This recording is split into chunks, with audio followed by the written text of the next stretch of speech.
A'udzubillahi minasyaitonirrajim. Bismillahirrahmanirrahim. Assalamualaikum warahmatullahi wabarakatuh dan salam satu Malaysia.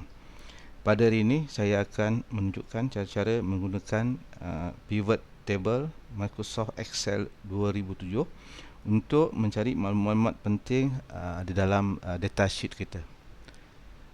Ada 3 syarat penting semasa membuat pivot table. Yang pertama, row header setiap kolom mesti diberi nama dan unik.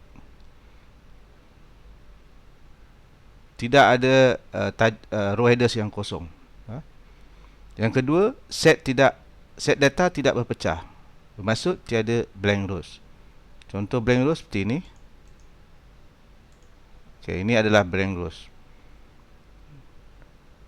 Pivot Excel tidak akan dapat membaca keseluruhan set data yang ada di dalam datasheet kita.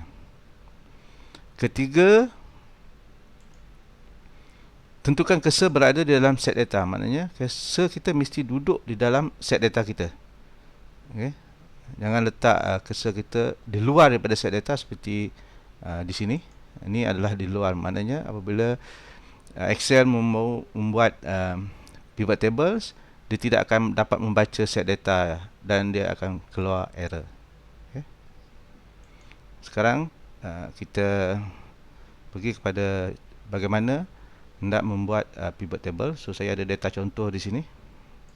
Okay, ini ada data contoh saya. Row nombor 1. Ini adalah tajuk tajuk dalam row header saya. Penuh dan Unix. Yang kedua, tidak ada blank rows.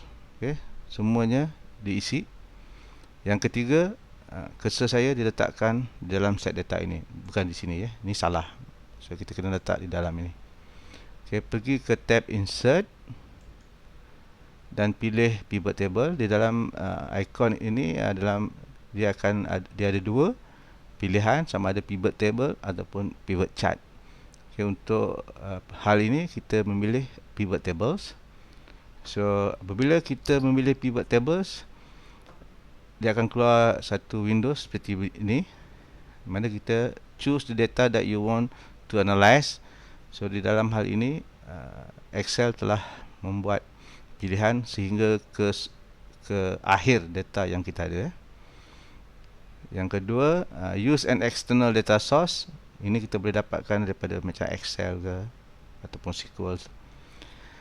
Dan yang ketiga, kita boleh choose, kita dikenaki choose where you want the pivot table report to be placed. Kita dikenaki memilih di mana kita hendakkan pivot table itu diletakkan. So di dalam ini kita mahukan ianya diletakkan di dalam new worksheet. So selesai, tekan OK. Dan akan keluar satu lagi Windows seperti ini. Okay. Mula-mula sekali untuk membuat pivot tables, kita hendaklah meletakkan data di dalam values.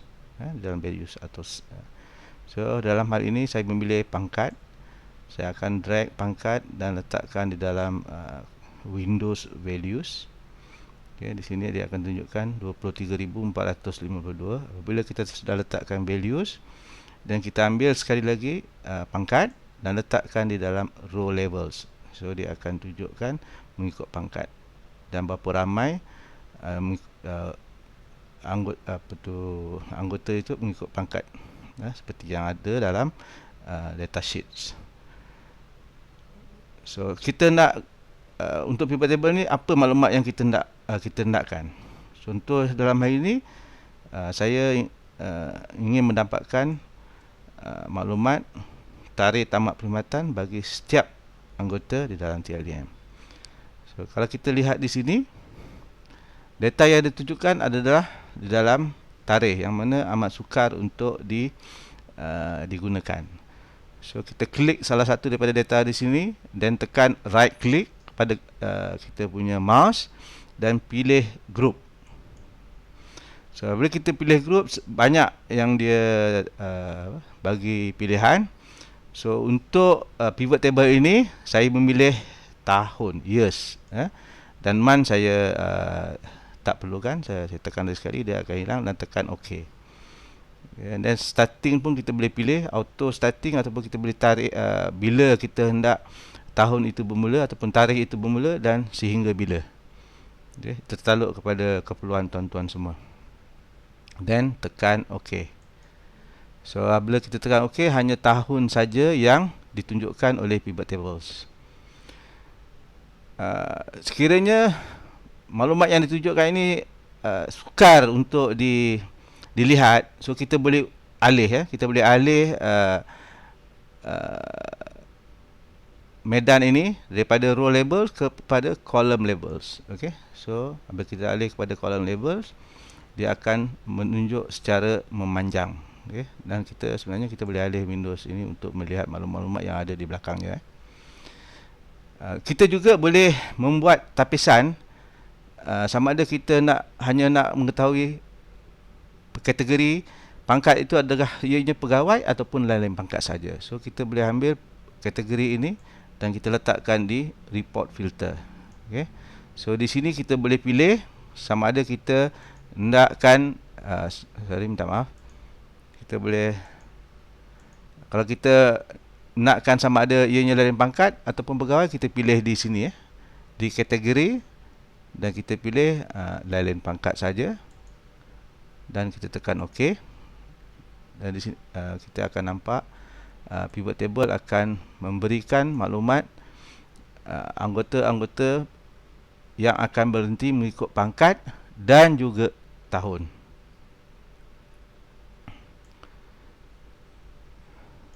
Kita juga boleh mengubah, kita juga boleh mengubah medan-medan yang ada di sini mengikut keperluan kita. Sebagai contoh, tadi kita dah ambil tahun, kita ambil tahun, kita letak di sini dan dia akan tunjukkan ke bawah. Ataupun kita boleh ambil medan tarikh tamat perkhidmatan ni, kita alih satu tingkat saja di atas. Satu tingkat saja di atas, dan dia akan mengubah anggota-anggota berhenti mengikut tahun. Dia disusun mengikut tahun dan kemudian mengikut pangkat. Dan ini juga kita boleh alih. Kalau kita nakkan pangkat ini menunjuk seperti di column label, kita boleh alihkan seperti ini, dan kita boleh dapatkan maklumat sama ada tahun dan pangkat ataupun pangkat dan tahun mengikut keperluan masing-masing ataupun mengikut keperluan pengurusan sumber manusia masing-masing. Banyak lagi yang kita boleh pelajari daripada pivot table, dan tuan-tuan boleh mencuba bagaimana perlu kita mendapatkan maklumat-maklumat di dalam satu datasheet yang besar dengan menggunakan pivot table. Ianya akan memudahkan kerja tuan-tuan semua semasa melaksanakan kerja harian. Sekian saja persembahan saya untuk menunjukkan cara-cara menggunakan pivot table dalam Excel 2007. Sekian, wassalamualaikum warahmatullahi wabarakatuh. Terima kasih.